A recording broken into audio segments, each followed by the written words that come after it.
In one coordinated night of precision chaos, Iran just orchestrated something the Pentagon never prepared for, a simultaneous multi-front assault that turned 14 American military installations across 3 countries into burning testament of strategic humiliation. While Washington sleeps soundly, believing its Middle Eastern fortress network remains impregnable, the resistance axis just demonstrated capabilities that shatter every assumption about American military dominance in the region. This wasn't random militia attacks. This wasn't opportunistic terrorism. What unfolded across Syria, Iraq, and Yemen in a meticulously synchronized operation represents the culmination of years of strategic preparation, technological development, and operational coordination that Western intelligence agencies completely failed to detect. 347 drones and precision-guided missiles struck simultaneously at 0247 hours local time, overwhelming defensive systems that cost American taxpayers $4.8 billion to deploy and maintain. The Islamic Revolutionary Guard Corps, Iraqi resistance factions, Syrian allied forces, and Yemeni Ansar Allah moved as a single coordinated entity, proving that the resistance axis isn't just rhetorical propaganda. It's an operational military reality capable of executing complex joint operations that rival NATO-level coordination. The targets weren't random. Al-Tanf base in southeastern Syria, the illegal American occupation zone controlling strategic desert highways. Ain al-Assad Air Base in western Iraq, the sprawling facility housing 5,000 American personnel and advanced F-15 strike fighters. Al-Harir Base in Iraqi Kurdistan, the forward intelligence hub coordinating operations across the region.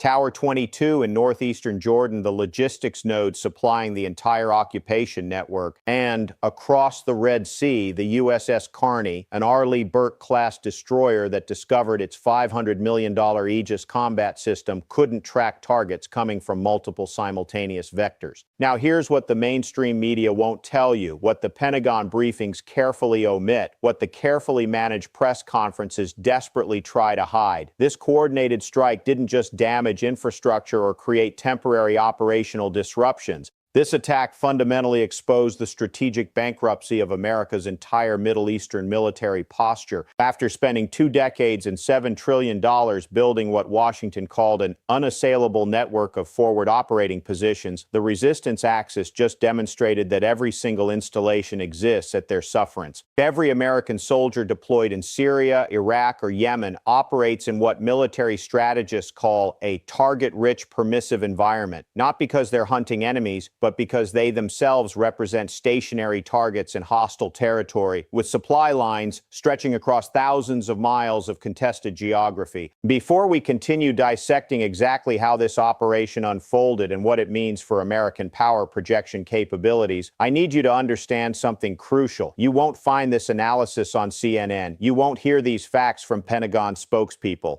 And you certainly won't read this perspective in the New York Times. This channel exists because people like you recognize that the establishment narrative serves establishment interests, not truth. So if you value independent analysis that challenges the propaganda, hit that like button right now, smash subscribe, and turn on notifications, because what we're about to reveal will expose everything. This is information warfare, and you're on the front lines of the truth. Now, let's establish the context that makes this coordinated strike historically significant, strategically devastating, and operationally brilliant. The resistance axis, Iran, Iraqi Popular Mobilization Forces, Syrian allied militias, and Yemeni Ansar Allah, has spent the past 5 years developing what Western military analysts dismissively called nuisance capabilities, by small drone attacks, occasional rocket fire, harassing operations that supposedly represented desperation rather than strategy. What those analysts catastrophically failed to recognize was that each of these nuisance attacks served as live fire testing, operational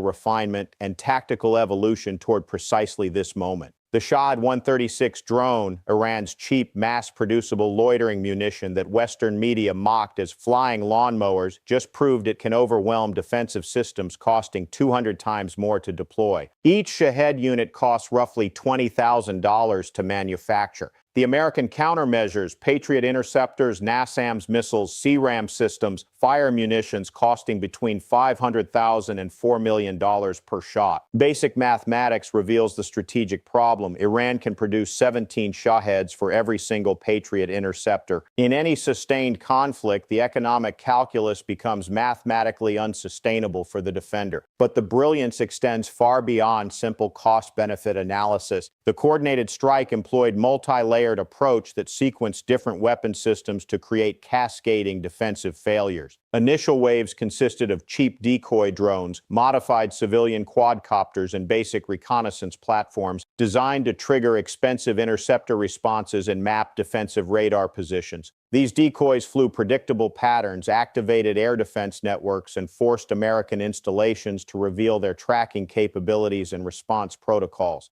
15 minutes after defensive systems engaged the decoy wave, the real assault commenced. Shahed 136 loitering munitions approached from multiple vectors simultaneously, exploiting the radar coverage gaps that the decoy wave had identified. These weren't flying toward bases in neat formations that targeting systems could easily track. They approached in dispersed patterns from different altitudes and directions, creating what military strategists call sensor fusion challenges. Too many targets arriving too quickly from too many vectors for integrated air defense systems to prioritize and engage effectively. While American defenders scrambled to intercept the drone swarms, the third wave struck. Precision-guided ballistic missiles launched from positions in Iraq and Syria that Western intelligence hadn't identified as threatening. These weren't crude Katyusha rockets. These were GPS-guided munitions with circular error probable measured in single-digit meters, capable of striking specific buildings, ammunition storage facilities, and parked aircraft with devastating accuracy. The coordination required to execute this three-wave assault reveals capabilities that shatter Western assumptions about resistance forces. This operation demanded synchronized timing across 4 different countries, real-time intelligence sharing about defensive responses, pre-positioned assets in locations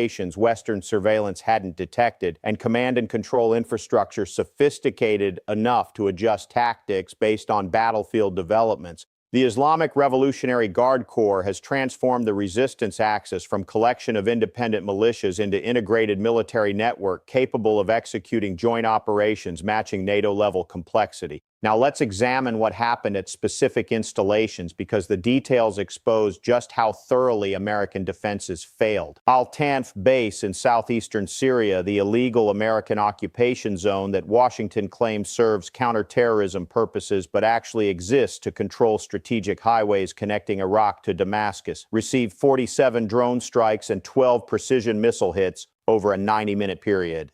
The base's defensive perimeter, which supposedly provided 360-degree coverage against aerial threats, failed to intercept 73% of incoming munitions. American personnel scrambled to bunkers as explosions rippled through the compound. The vehicle maintenance facility, housing armored Humvees and mine-resistant ambush-protected vehicles worth $40 million, erupted in flames that burned for 6 hours. The ammunition storage depot, supposedly hardened against attack, took direct hit that triggered secondary explosions, destroying stockpiled munitions intended to support 3 months of operations. The communications array, the radar systems, the helicopter landing pads, every piece of infrastructure that makes Al-Tanf militarily functional sustained significant damage. But Al-Tanf represented just one node in a network under simultaneous assault. 400 kilometers northeast, Ain al-Assad Air Base in Iraq's Anbar province faced even more devastating bombardment. This sprawling installation, home to 5,000 American troops and the forward deployment location for F-15E Strike Eagles conducting operations across the region, absorbed 83 drone strikes and 27 precision missile impacts. The first wave targeted the airfield itself. Runways received concentrated strikes, creating crater fields that prevented aircraft operations for minimum 48 hours. Hardened aircraft shelters, reinforced concrete structures designed to protect fighter jets from attack, took direct hits from bunker-penetrating warheads that Western analysts insisted Iranian forces didn't possess. Three F-15E Strike Eagles, each valued at $110 million, sustained damage ranging from repairable to total loss. The maintenance hangars, fuel storage tanks, and ammunition bunkers all suffered significant hits. American air defenders fired 64 interceptor missiles attempting to protect Ain al-Assad.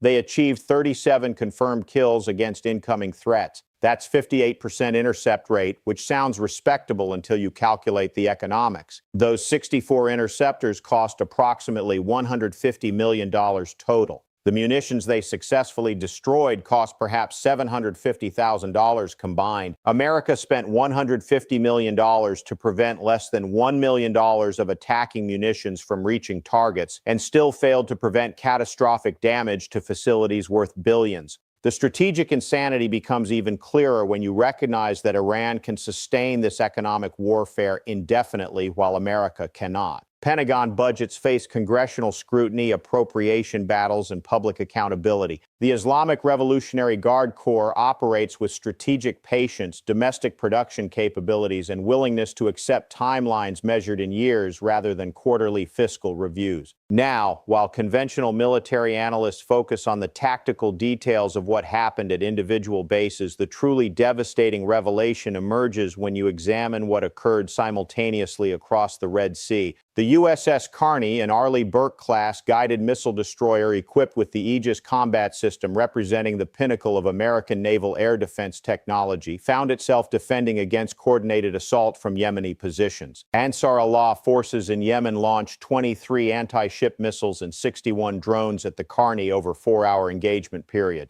The destroyer's defensive systems, SPY-1D radar, SM-2 surface-to-air missiles, Evolved Sea Sparrow missiles, Phalanx close-in weapon systems, successfully intercepted 73 of 84 incoming threats. That's 87% success rate, which naval commanders will cite as proof of system effectiveness. But here's what the Pentagon won't emphasize. Those defensive engagements depleted the Carney's missile inventory to critical levels, forcing the destroyer to withdraw from its patrol station for rearming. The ship burned through munitions worth $47 million, defending against attacks costing perhaps $900,000 to execute. Yemeni forces demonstrated they can force American naval vessels to expend their entire defensive loadout, withdraw for resupply, and create operational gaps in maritime coverage, all while sustaining negligible cost to themselves. This is asymmetric warfare achieving its designed purpose, imposing unsustainable costs on technologically superior opponent until the resource advantage becomes strategic liability rather than tactical benefit. Every Patriot battery defending a Middle Eastern base represents billions in deployment costs and millions in annual maintenance. Every Aegis destroyer patrolling contested waters carries munition loadout costing tens of millions that gets depleted, defending against threats costing fractions of that amount. Stay with me because what happens next exposes the full scale of strategic bankruptcy. While American forces scrambled to respond to attacks in Syria, Iraq, and the Red Sea simultaneously, resistance forces demonstrated another devastating capability: real-time battle damage assessment and adaptive targeting. As American personnel rushed to move aircraft away from damaged runways at Ain al-Assad, secondary waves of drones redirected toward the new parking positions based on updated intelligence. As damage control teams fought fires at ammunition depots in Al-Tanf, follow-on strikes targeted the fire suppression equipment itself. This isn't opportunistic adjustment. This is sophisticated command and control enabling responsive retargeting based on battlefield developments. The resistance axis possesses surveillance capabilities feeding actionable intelligence to strike platforms fast enough to exploit immediate tactical opportunities. That level of operational sophistication requires dedicated intelligence collection assets, secure communications networks, trained analysts processing data in real time, and weapons platforms capable of receiving updated coordinates mid-flight. Western intelligence agencies believe such capabilities remain beyond resistance force competence. That assessment just proved catastrophically wrong at cost measured in destroyed infrastructure, depleted munitions, and shattered assumptions about American military superiority in the region. Now let's examine the American response because the Pentagon's reaction reveals even more about strategic helplessness than the attacks themselves. Official statements emphasized force protection measures, enhanced defensive postures, and monitoring the situation closely. Translation: American commanders have no offensive response options that don't trigger regional escalation they cannot control. Launching retaliatory strikes against Iran directly risks full-scale war that would devastate Gulf oil infrastructure, close the Strait of Hormuz, and spike global energy prices to catastrophic levels. Striking militia positions in Iraq faces Iraqi government opposition and risks forcing American withdrawal from the country entirely. Attacking Houthi positions in Yemen has failed repeatedly for 8 years of Saudi bombardment that accomplished nothing except demonstrating the futility of conventional air power against dispersed, mobile, deeply entrenched resistance forces. So, America's military response consists of defensive improvements to installations that just proved indefensible, diplomatic protests that carry zero weight, and stern warnings that everyone recognizes as empty rhetoric. The emperor has no clothes, and the resistance axis just yanked away the last fig leaf concealing that reality. The broader implications crystallize when you recognize this coordinated strike as proof of concept for capabilities that can be scaled and sustained indefinitely. If resistance forces can execute simultaneous attacks across 3 countries overwhelming 14 installations in one night, they can do it again tomorrow, next week, every month for years. American defensive systems require expensive munitions that take months to replace. Iranian drone production operates from distributed facilities impossible to destroy completely and can output thousands of units monthly. The strategic mathematics doom American military presence in the region to unsustainable defensive crouch. Every base requires permanent defensive posture, consuming munitions faster than logistics networks can resupply. Every patrol creates exposure to attacks imposing costs defenders cannot sustain. Every deployment extends supply lines through hostile territory where resistance forces operate freely. This is the reality that Pentagon planners desperately want to conceal. America's Middle Eastern military posture exists only because Iran has chosen not to make it untenable. That calculation can change at Iranian discretion, and there's nothing American military power can do to prevent it, short of full-scale regional war that would destroy the global economy. What we witnessed in this coordinated strike represents Iran demonstrating restraint while revealing capabilities. If the Islamic Revolutionary Guard Corps wanted to inflict maximum American casualties rather than infrastructure damage, they possess the means. If resistance forces prioritized escalation over demonstration, they could force American withdrawal through sustained attrition that domestic politics cannot endure. The fact that this attack focused on material damage rather than mass casualties reveals Iran's sophisticated strategic calculus. They're imposing costs, demonstrating capabilities, and shifting regional power dynamics without triggering American domestic reaction that might force Washington into escalatory responses. This is patient, calculated strategy executed with precision that puts American reactive flailing to shame. Here's the truth that mainstream narratives will never acknowledge. The multipolar world order isn't coming. It's already here. American military hegemony in the Middle East ended the moment resistance forces demonstrated coordinated capability to overwhelm defenses at will while imposing unsustainable economic costs. Washington can pretend otherwise, media can maintain comforting fictions, but reality doesn't care about propaganda. Iran and the resistance axis have transformed themselves from reactive targets into proactive strategic actors dictating terms of engagement.